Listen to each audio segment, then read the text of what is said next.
Brad Steele, Grand Poobah, Harness Racing New Zealand, horse ownership. Everyone's got a story about when they first got involved in their first horse.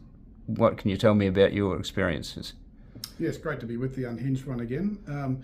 Look, my first horse probably goes back about 40 years, Nigel, and I was a young fella just out of school, and a chap approached my father and wanted to know if we would buy a horse for the great sum of $800.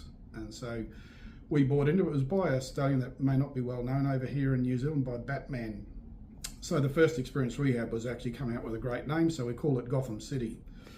Now, Gotham City probably won about 6 or 7 trials, was fantastic at the trials, and was winning by the length of the straight. So naturally we were thinking derbies and all sorts of feature races, and we were getting really excited. And we weren't the only ones. So my dad got approached in a TAB by a professional punter that said, look, would you sell your horse for 10 grand? And if you talk the other owners into selling, we'll give you an extra 2 grand. So we get $12,000. So when Dad told us all, we thought, well, we paid 800, 12 grand, we're going to win a derby. Well, it never won a race. I think it had 9 starts and never run a place, actually. So not quite sure what went wrong, but we had that with a trainer called Jack Southgate, who had great success in Sydney. And I suspect once we put a horse with Jack, it was probably more so in the twilight of his career. And it didn't quite work out. But despite that, probably 100 or so horses later, we've still got ownership. Tell me about your most successful. Have you had anything that's raced in any big races or anything, or how have you fared? I've been pretty lucky, to be honest, Nigel. I had a share in a horse called Cobbity Classic, and he actually ran second in a New Zealand Cup a number of years ago behind Flashing Red.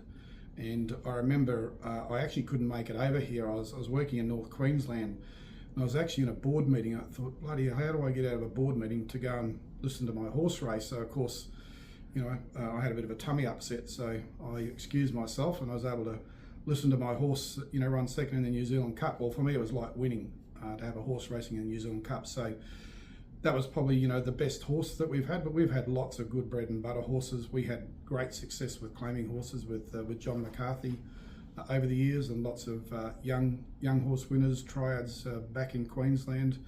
And I also shared a small interest in a horse many years ago called Young Pride, who won like the consolation of the Miracle Mild.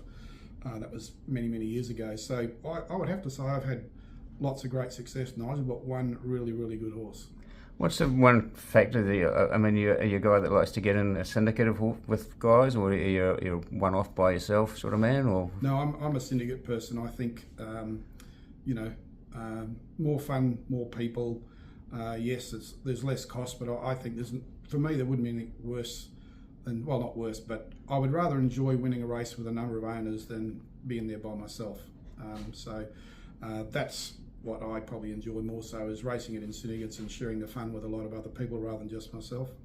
Anything in work at the moment? Have you got any horses running around? I do, actually. I'm in a large syndicate here in New Zealand with a number of 2-year-olds. I've actually got a really smart Vincent 2-year-old in Australia called Pure Grunt, and he's already run and won 153, ran 4th in the $500,000 Proto Star during the Inter-Dominion.